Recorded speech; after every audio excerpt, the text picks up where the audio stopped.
Hello viewers, welcome to Mumtaz Herbal Product Presents Voice of Excellence, a platform where we bring exceptional individuals who are making a change for the future. On today's episode, we will be interviewing Esrat Karim Eve, founder and executive director of Amal Foundation, a Forbes 30 under 30 who is empowering thousands of women and communities all over Bangladesh. So let's start our show and hear about her journey.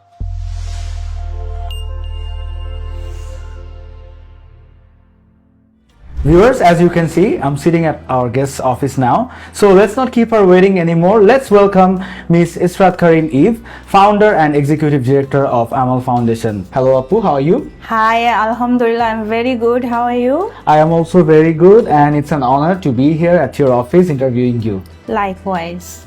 So we want our audience to be inspired by your journey. So I want to hear your story from the beginning. When you were a child, when you were just growing up, you just started your educational career. What did you aspire to be? Did you ever envision yourself sitting in this director's chair? Very interesting question. So basically, I come from North Bengal, Bogura, and I have been raised in a very protective family environment. Till the age of 12, till my HSC, I was always went out or taken care of by my parents. So in this very conventional protective environment, I didn't thought I'll do something which would require this much of courage. When I was very young, I was 5-6 years old, I always wanted to be a vegetable seller. Interesting. Because I thought all these colorful vegetables and the way he would come, everybody would go and buy things from him. And that always attracted me a lot. Obviously, I was a kid that time, but with time things changed. And as a student, I was very much into education. So I thought I'll take engineering as my career. And even after my high school, I pursued for coaching for engineering institution, BUET journal, basically for BUET. But unfortunately, I didn't get into BUET, and that was a different experience for me because all my life I planned to be an engineer. So after that, I got into Dhaka University. I got into finance department, and also that time I didn't have any proper plan what I want to be in my life. But one thing I knew that I would love to be something which would create impact. That I have been knew from the beginning, that I just don't want to do something for the sake of earning money. Creating impact, helping people was very important to me. You are a very young entrepreneur, but back when you started your journey with Amal Foundation, that is back in 2014, when you were just in your early 20s, I presume? Right. Was there any particular moment or incident that inspired you to start this NGO? And was there any particular moment when you realized that this is your calling? Absolutely. So basically, as I said, I got into Dhaka University's business school in finance department. And finance is all about studying. It keeps you very busy. At the same time, it's very structured thing. So sometimes I used to feel like I need to do something apart from my studying and things. So I got into volunteering. I started doing research work with different development agencies, UN agencies, and that brought me one opportunity of going into North Bengal for a particular project. And that project was about finding in a school the dropout rate of girls were really, really high in that school, and they actually sent us to find out the reason. What is the reason? So we went there, we did the research, spoke to the local people, and found out that there is no sanitary toilet in that school, and girls do need toilet after a certain age. So what we did, we suggested them that please install some toilets, and it would help to drop down the dropout rate. They actually listened to us, and they installed toilets, and within 6 to 8 months, the dropout rate actually really went down. And that was a very humbling, wonderful experience for me, that I did something and that created some real impact. So based on that experience, I decided that I'll take development work as my career, but I was not sure that whether I'll have my own organization. Then I decided I'll work in development work and social work. So for that I applied for masters in universities. So I got really lucky. I got some scholarship which took me to US for my masters, and my subject was social entrepreneurship, and I had wonderful teachers and mentors. So my mentors actually taught me how to be an entrepreneur, how to have courage to start something of your own. So I remember I came back on end of December of 2014, and then I founded Amal Foundation on the December of 2014. Cool. So you did your undergrad on finance, your major was finance, and Right. then later you pursued social entrepreneurship for masters. Right. So this is a very unique blend. And how did it help you to move forward? Obviously, education helps you, especially with finance.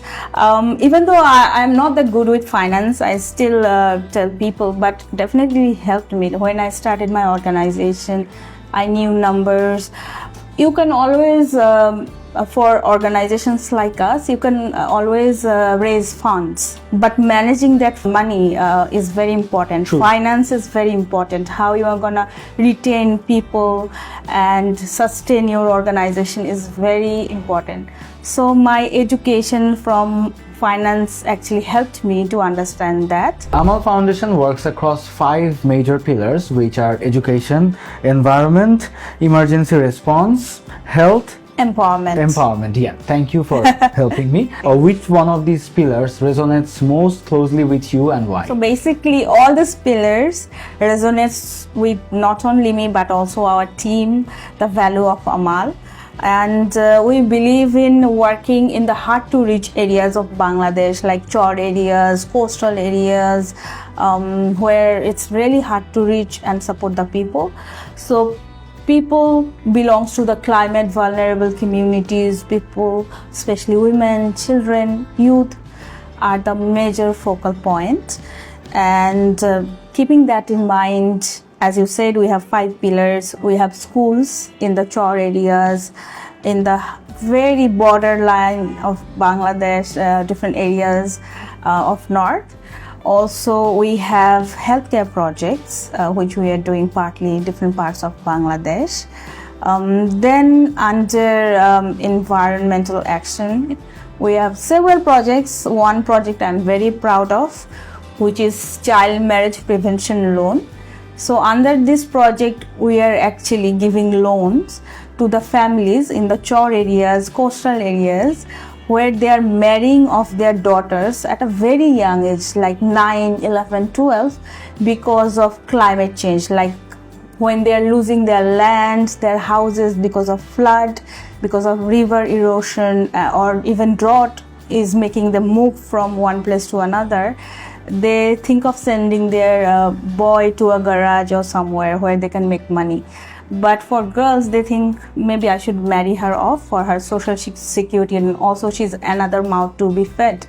So this is what they're doing. So we came up with this idea of supporting these families with loans, but these loans are not like traditional loans. So these are like loans with no collateral, no interest. Wow. And it comes with a very long time payback period, but with one condition, which is always written in a stamp paper, that they can't marry off their daughters unless they are 18-year-old. So this is one of our projects we are very proud of. Right now we are working with almost 500 girls, and it's been very successful. It has already 98% success rate, which I'm very proud of. Apart from this, like I said, we have some social businesses which falls under our income generation empowerment projects. So we have one project which is also in the north part of Bangladesh, and it is making pickles, achar, like traditional Bangladeshi pickles.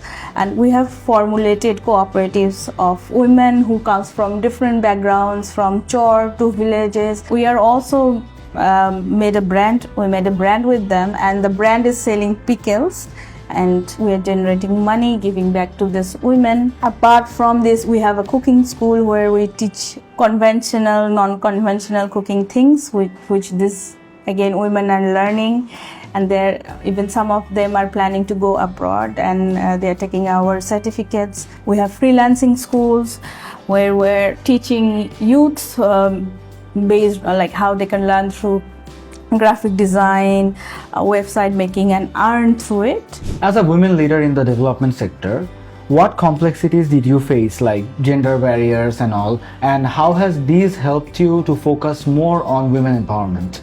That's a very nice question. So when I started Amal, I was very young, and being a young woman starting something, it was really hard because when you are a woman, you have I would say less acceptance to the society, especially the society we are in. And if you are a young woman, it gets even harder, who doesn't come with any sort of influential background or anything. So I faced definitely several obstacles in terms of being accepted in this development world. Then there were other stakeholders like government stakeholders, non-government stakeholders. In the beginning, when I was very young, wouldn't take me that seriously, even though I would say things which I have learned and worked through. I felt that. Apart from this, I would say there has been a lot of challenges within my own organization when I started. Like in the beginning, I remember I hired somebody. He used to be a colleague of Amal. He was quite older than me. He's like 45 plus. I needed to work with them, but I felt like I, being his boss, female boss, he would demand me. He would mansplain me, like he would think that I understand less because I am a woman. So I have faced all these things. Recognition is something that we always feel good to have, and it also motivates us a lot. So you have been featured in Forbes 30 Under 30 Asia and also Forbes Power Women Summit, and you have won multiple global awards. So how do you stay on ground amid such recognition, and how did these inspire you? Well, obviously recognition helps us to be inspired to do what we do with more scrutiny, more compliant way, because when we get recognized, we feel there's a lot of spotlight on us to be our better version. The expectation from the people also rises. Right. So I feel really grateful about that I, along obviously with my team, we got recognized for the work we do. But at the same time, I feel like sometimes, all this recognition and awards makes you overheated and clouds you, like all the time you are going to all these awards and events that you are forgetting doing the main work you do. When I was young, honestly, I loved all these recognitions, awards. I felt that I needed that recognition to be accepted in the development world. It was lovely listening to your stories about Amal Foundation, your life's journey, but we have almost reached toward the end of our interview. So I would just bombard you with one last question.